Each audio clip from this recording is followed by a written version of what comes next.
You there, Ted? I am. It's great to be with you, Glenn. Good to be with you. How are you feeling? I am feeling great. Obviously, the election results were not what we had hoped for. But I'll tell you, Heidi and I, we feel incredibly privileged to have had the chance to make this run, to be part of what was just an incredible grassroots movement. And, not a day goes by that we are not thankful for the men and women all across this country that we had the opportunity to meet and hug, and they're just patriots fighting for this country. And that was inspirational. We came up short in this election. I would have preferred it otherwise. Me too. The movement still continues, and that's what gives me encouragement. Let's talk about that in two ways. First of all, can a conservative win happen with the media the way it is today? Facebook, we just found out a couple of days ago, Facebook, like for instance, drop my speech from CPAC, drop your speech from CPAC. They were manipulating what was trending if you were a conservative, and especially one that was for Ted Cruz. You know how Fox behaved. How can someone like you win when the media is the way it is? Can you? Well, you can. Now, this election will be studied for the role of the media, and in particular network executives that they made in terms of promoting the candidate they had chosen they wanted to win. It's now, for example, Trump has received now over $3 billion in free airtime. Yeah. But strikingly, the last 30 days, he had $500 billion in free airtime, 90% of which was positive. To put that in perspective, in the entire 13 months of the campaign, the aggregate coverage of my campaign was about $500 billion worth.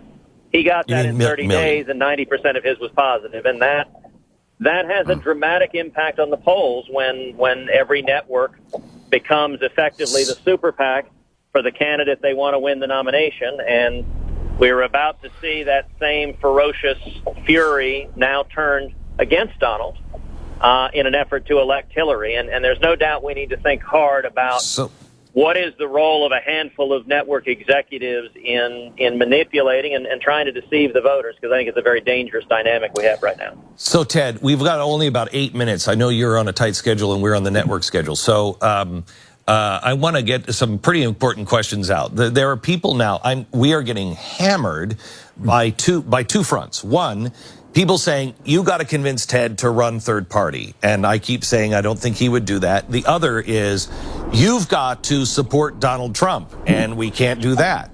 What do the people that were for you, what do you think that we should do? What is your recommendation? And can you support Donald Trump? Well, listen, this is a choice every voter is going to have to make. And I would note it's not a choice that we as the voters have to make today. The Republican convention isn't for another 2.5 months. The election isn't for another 6 months. You and I both want to support a conservative. We want to support someone who will get the burden of Washington off of small businesses and bring back jobs and economic growth. We want to support someone who will defend the Constitution, defend the Bill of Rights, religious liberty, the Second Amendment. We want to defend someone who will stand by our friends and allies, including especially the nation of Israel, and we want to defend someone who will be a strong, serious commander-in-chief. More broadly than that, Glenn, you and I both want to see a president we can trust with power, who demonstrates the temperament not to abuse that power. That's what elections are about. The voters in the primary seem to have made a choice, and we'll see what happens as the months go forward, but I think we need to watch and see what the candidates say and do. Now, you say we need to watch and see. Ted, are you leaving the door open to if Nebraska were to somehow it's not going to happen, miraculously choose you tonight? Pat's going for the Hail Mary. Is there, if that happened, would you consider getting back in the race? Well, I am not holding my breath. My assumption is that will not happen. But listen, let's be very clear. If there is a path to victory We launched this campaign intending to win. The reason we suspended the race last week is with Indiana's loss, I didn't see a viable path to victory. If that changes, we will certainly respond accordingly. I don't know about you, Nebraska, but I take that as a yes. I take that as a big yes. Get to the polls now, and vote for Ted Cruz. I want you to know, the minute you would unsuspend your campaign, John Kasich would do the exact same thing. I bet he would. Too. I bet he would. That's interesting, Ted. That's interesting. That's very interesting. It's very, very interesting. Yeah, very interesting. I like that. Can I ask you this? You know, I will say, Glenn, a lot of folks in the media are trying to spin this election result as the death of the conservative movement. And that's a media narrative that the media loves, but also a lot of the Washington establishment loves. Yeah. And I got to tell you, I think it's complete nonsense. I think the conservative movement remains strong and vibrant. I think the conservative movement, unfortunately, was divided. That doesn't mean it lacks its potency, but it is true that when conservatives are divided, we are far less effective. And there are a lot of reasons for that. So that brings us to what the GOP is saying. 2 weeks ago, Ted, Reince Priebus had wanted to spend the day with us and spend the day, do television, do radio, and then have some conversations off air because he was courting our listeners. Since you dropped out, the guy won't even return our phone calls. This is the week it was supposed to happen. He was going to do Hannity, us, and Rush Limbaugh. Yesterday was Hannity. Now he's saying we never planned on coming down. I mean, it's incredible what's happened. And so how do we get behind a group of people who don't have any interest in asking conservatives for their vote? Well, I hope that proves not the case. And, you know, from my perspective, this fight was about a lot more than one campaign or one candidate. This fight is about principles that are eternal. The free market principles that built America, that allowed millions of small businesses to lift hundreds of millions out of poverty into prosperity. Those principles are as true today as they were every day of our country's history. The constitutional liberties and the Bill of Rights that protect our God-given rights from being violated by the federal government, those rights are true and as valid today as they have been throughout history. And so the movement continues. What my energy is directed at, what my focus is directed at, is continuing to strengthen and speak for that movement to all of the grassroots activists, the over 7 million people across the country who voted for me, allowing us to win 12 states across the country. This fight will continue because the country is worth it. And, you know, whether those in Washington will listen in the short term, that will be their choice. But I think the answer, the only force strong enough to change the path we're on is the grassroots. And so my energy and focus is going to remain where it always has been, working to listen to the people and to fight for the people each and every day. Ted, looking back at Barack Obama in 2008, he comes along, he has this big victory. Everyone predicts the end of the Republican Party, the end of the conservative movement. It's just going to be a regional party from now on. 2 years later, you have the Tea Party wave election.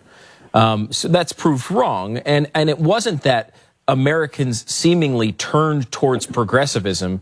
They just really seemed to like Barack Obama. He was this guy who hit the right tones at the right time somehow. I didn't see it, but obviously America did at some level. Do you see that as the same way with Donald Trump, in that, like, it's not necessarily that the Republican Party is turning away from conservatism. They just see this guy as the right personality for this time? Well, listen, there's no doubt about the power of celebrity. And by any measure, Donald Trump is a phenomenon. And it has been a phenomenon heavily fueled by media executives who have run him 24/7. So, and that is one of a kind. So, wait, Ted. Is it, or has the Democratic Party that has the whole stable of celebrities looked at that and said, Well, then why don't we go for a Will Smith, Angelina Jolie ticket? Look, that is entirely possible. You know, one of the disturbing things about this election, and there are many, is that it opens the door potentially for what comes next, and what comes next is not likely to be sound, stable leaders with good judgment and the understanding of the problems facing this country, our economy, and the challenges and threats facing us across the world. I'm still a little bit old-fashioned, and then I think we ought to be able to look up to our president. We ought to be able to be proud if our kids want to be like the president, and that's a test that, you know, many presidents, from JFK to FDR to Ronald Reagan, there were millions of kids who wanted to be like those presidents, and their parents were proud that that was the model they were emulating. I sure hope we don't move away from that to a system where you'd be less than proud if your kids said they wanted to be like the president. So, Ted, I've only got 2 minutes left. When Marco Rubio left, he said he had a regret. A, do you have any regret? And B, where are you going next? Well, look, my biggest regret is that we weren't able to accomplish the task, and that we let down the millions of grassroots activists across the country who fought so hard. Heidi and I and the girls, we poured everything into it we've got, but we weren't able to get it done. I wish we hadn't disappointed so many incredible people across the country. But, you know, where do I go next? I'm actually driving to the airport right now, flying to Washington to go back to the Senate. And the very same principles that I was fighting for to execute from the White House: jobs, freedom, security. Do you They're believe going to be happy to see you. Yeah, they're going to love to see you. Those are my priorities in the Senate. Is there a possibility of a third party in the future of people that think like you? I don't think that's very likely. It's always talked about. I don't know that it's something that's likely to happen. What I do think is imperative is that we actually get the job done. And the job is getting the burden of Washington off of small businesses so that we have wages going up again. We have jobs coming back to America. We have people having a chance again at the American dream. I mean, we are trapped in a stagnation, and people are hurting. And I'm very dismayed that the odds are increasing that we simply keep going down the same road. We don't fix those problems, and people end up hurting even more. And that's where my focus is going to be, is fighting for small businesses, fighting for the American worker, to get Washington off your back. And I believe we're going to accomplish that, but it just may take more time. Ted, great to talk to you. We'll talk to you again, I'm sure, when you're in Washington. And what you're saying is, if Nebraska goes the right way, there's still a chance. Back in it. There's a chance. You're saying there's a chance. All right. Thanks a lot, Ted. I appreciate it. Thank you, gentlemen. You bet. Bye-bye.